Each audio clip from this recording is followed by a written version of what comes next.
Hello बच्चों, let's see this question. The material of a cone is converted into shape of cylinder of equal radius. If height of the cylinder is 5 centimeter, then height of the cone is, यहाँ पे 4 option है. ठीक.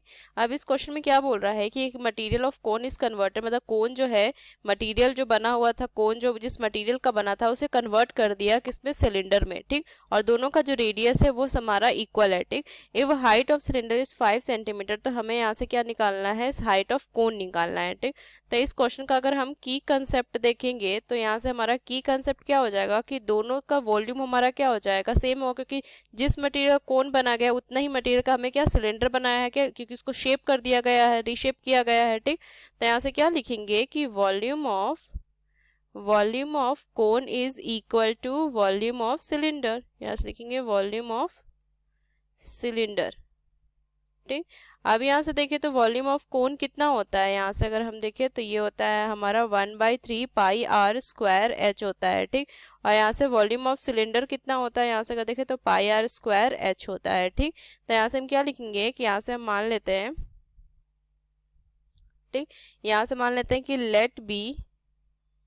Late B height of, यहाँ से लिखेंगे height of cone H centimetre मान लेते हैं.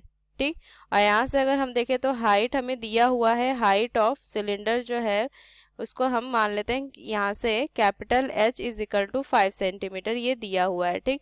और यहाँ पे हमारा रेडियस तो दोनों का सेम ही होगा, तो यहाँ से क्या लिखेंगे कि let be radius of cone and cylinder, ये दोनों का क्या हो जाएगा, हमारा रेडियस सेम होगा, बी आर, यहाँ से हम आर मान लेते हैं. ठीक. तो यहाँ से क्या लिखेंगे कि वॉल्यूम ऑफ कोन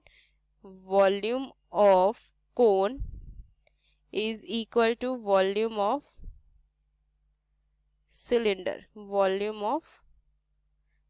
तो वॉल्यूम ऑफ कोन कितना हो जाएगा, 1/3 पाई आर स्क्वायर इंटू में एच, ये हो जाएगा. ठीक. और यहाँ से कितना हो जाएगा, पाई आर स्क्वायर इंटू एच. तो यहाँ से हम क्या लिखेंगे, यहाँ से पाई आर स्क्वायर यहाँ से कट जाएगा. ठीक.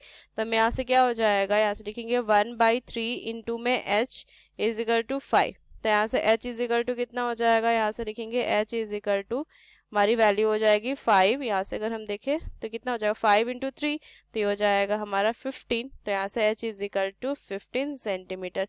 तो ये हमारा क्या हो जाएगा, रिक्वायर्ड आंसर हो जाएगा h is equal to 15 centimetre. तो यहाँ पे अगर ऑप्शन देखें तो हमारा सेकंड ऑप्शन करेक्ट आंसर है. तो using this key concept we solve this question. Hope you understood it well. Best of luck. Thank you.